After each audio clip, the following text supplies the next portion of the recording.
There is no nobility in poverty. I have been a rich man and I have been a poor man, and I choose rich every fucking time.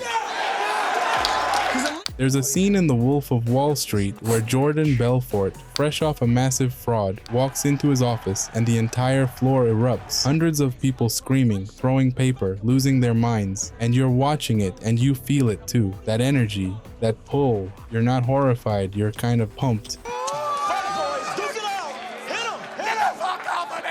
And then the scene ends and you sit there for a second and think, wait, what just happened to me? That's the Scorsese trick. Feel anything? And it's one of the most sophisticated things any filmmaker has ever pulled off. The Wolf of Wall Street came out in 2013 and immediately split people in half. One side said it was a brilliant, searing indictment of American greed. The other side said it was a 3-hour party that glorified everything it was supposed to condemn. Roger Ebert's website gave it 4 stars. A woman named Christina McDowell, whose father was one of Belfort's associates and whose family was destroyed by him, wrote an open letter to Scorsese and DiCaprio calling the film a piece of reckless, dangerous filmmaking. Both of these things came out the same week. That's not a coincidence. That's the film working exactly as intended. Because here's the thing nobody wants to admit. Scorsese didn't accidentally make you cheer for Jordan Belfort. He did it on purpose, with precision. And the fact that people are still arguing about whether the film condemns or celebrates its subject is proof that it succeeded. So let's actually look at how he did it. It's our markup for our services.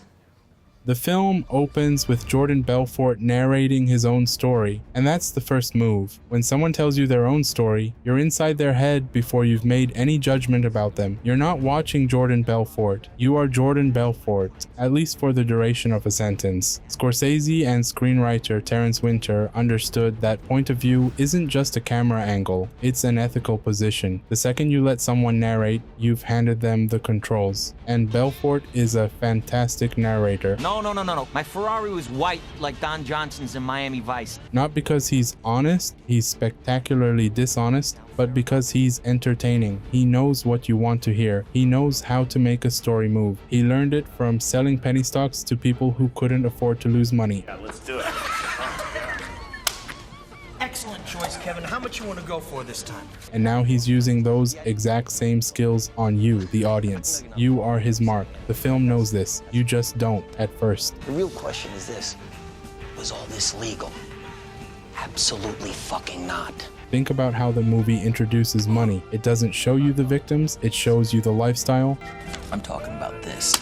The helicopters, the parties, the boats, the drugs, the clothes, and it shows it with such obvious, almost absurd excess that your brain does 2 things simultaneously. It recognizes the grotesqueness, and it also thinks, privately, I kind of want that. I want to be doing this. That tension, revulsion, and desire living in the same moment is the engine the entire film runs on. Here's a comparison worth making.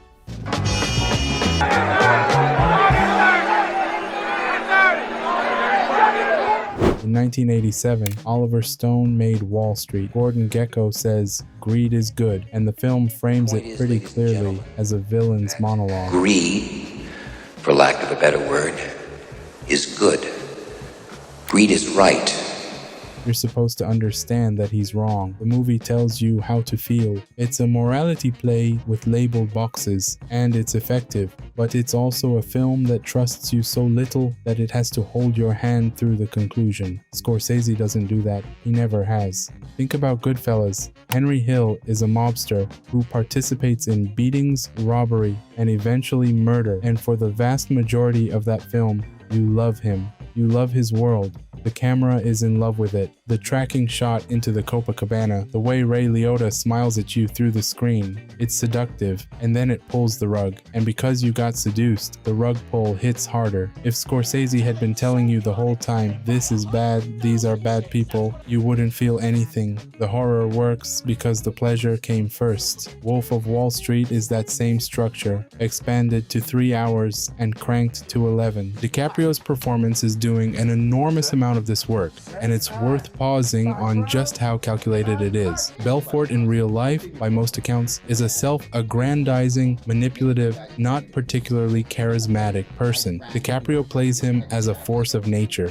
I did some bond offerings for you. He kind of just did everything exactly right. There's that famous chest-thumping scene where Belfort, high out of his mind on Quaaludes, drags himself across a country club parking lot to his car, and DiCaprio plays it as pure physical comedy, slapstick. You're laughing, you shouldn't be, but you are, because DiCaprio commits to it so completely that your body responds before your brain can intervene. This is a technique that goes back to Charlie Chaplin. Physical comedy disarms moral judgment. When someone falls down and it's funny, your first instinct is not to think about the ethical implications of the fall. You just laugh. Scorsese knows this. He uses it deliberately. And then there's the music. Most films use music to tell you how to feel about what you're watching. A villain walks in, the score gets ominous. Someone dies, something swells. It's emotional subtitling. Scorsese doesn't do that here. He does something way more dangerous. He just plays the song straight. No irony, no distance. When Belfort is having the time of his life, the music is having the time of its life too. It's not commenting on the party from outside. It's at the party, 3 drinks in, telling you to loosen up. And that matters more than it sounds. Because the second a film puts ironic distance between you and what's on screen, you're safe. You can watch and judge. You're the observer. But when the music just goes with it, you stop observing. You start participating. That's the move.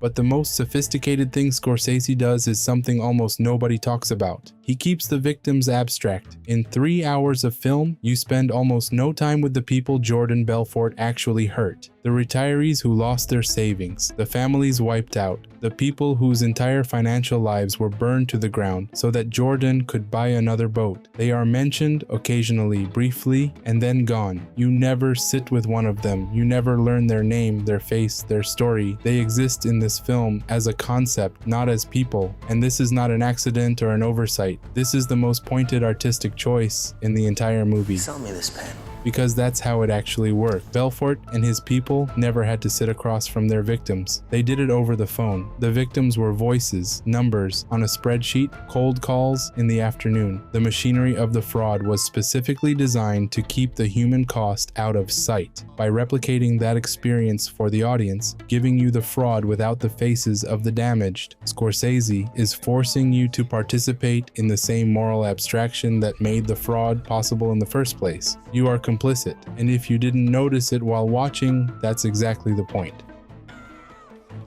This is where the film becomes genuinely uncomfortable if you let it, because the question it keeps nudging you toward is, why do you find this entertaining? What does it say about you that 3 hours of a man stealing from vulnerable people played as a comedy is something you chose to watch and probably enjoyed? The film never answers this. It doesn't want to. It wants you to sit with the question. There's a scene late in the film, arguably the most important scene, where Belfort, about to be taken down by the FBI, makes one last speech to the Stratton Oakmont floor. He's telling them he's leaving. He's done. And then he changes his mind mid-speech and says he's staying, and the crowd loses it, and you feel it again. That pull. Even knowing what you know at this point in the film, even knowing he's a fraud, even knowing what happens, there's something in DiCaprio's performance and Scorsese's framing that makes you feel that room's energy, and then immediately after you feel it, you feel vaguely sick about yourself. That 1-2 punch, excitement followed by mild self-disgust, is the whole movie in a single moment. Scorsese has been building to that reaction since the first frame, and it's not like he hides the damage entirely. It's there if you look. Naomi, played by Margot Robbie, starts the film as someone with her own desires and power, and ends it broken and gone.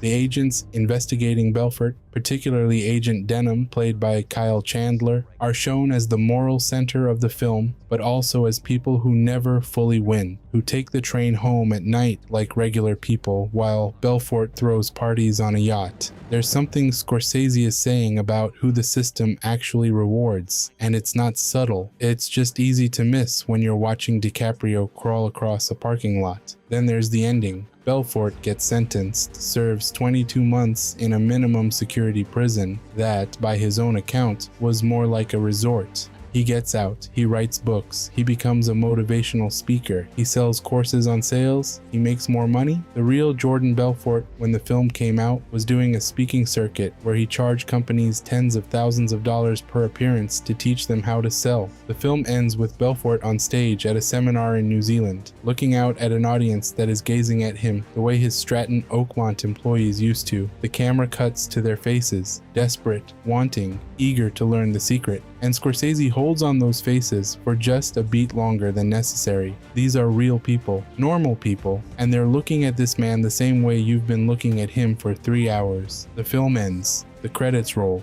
and you have to sit with what that means. It means the film was never really about Jordan Belfort. It was about the culture that produces Jordan Belforts, and then, when they're exposed, rewards them anyway. It was about the fact that charisma and the performance of success are indistinguishable from actual success in a system built around appearances. It was about why you find a man like this entertaining, why his energy is magnetic, why even knowing the damage, there's a part of your brain that responds to the spectacle of someone who simply does not give a damn about the rules. Scorsese has made this film before in different shapes: Mean Streets, Goodfellas, Casino. He keeps returning to men who operate outside the law and inside a code of their own making, and he keeps making them irresistible on screen, and he keeps eventually showing you the wreckage. It's not a celebration, it's a diagnosis. The critics who called Wolf of Wall Street irresponsible were responding to something real. The film does not make it easy for you. It doesn't spoon-feed a condemnation. It doesn't pause to remind you that fraud is bad. It trusts, maybe too generously, that you can carry both the pleasure and the critique at the same time. And a lot of people can't or won't. It's easier to either dismiss the film as mindless celebration or to defend it as pure satire and leave it there. But the most honest reading is right in the middle, and it's the most uncomfortable one. The film works as entertainment and as indictment simultaneously, and that duality is not a flaw. That duality is the entire argument, because the real world works the same way. Belfort is genuinely entertaining in interviews. His sales pitches are genuinely effective. The world he built was genuinely exciting to the people inside it. None of that made it any less of a catastrophe for everyone on the outside. And the film holds both of those truths at the same time without flinching, which is rarer than it sounds and harder to do than it looks. That's not Scorsese letting Belfort off the hook. That's Scorsese doing what the greatest filmmakers always do, refusing to make moral reality simpler than it actually is. You cheered for Jordan Belfort, so did I. So does basically everyone who watches this film at some point, however briefly. The question isn't whether Scorsese made you do it. He did. The question is what you do with the fact that he could.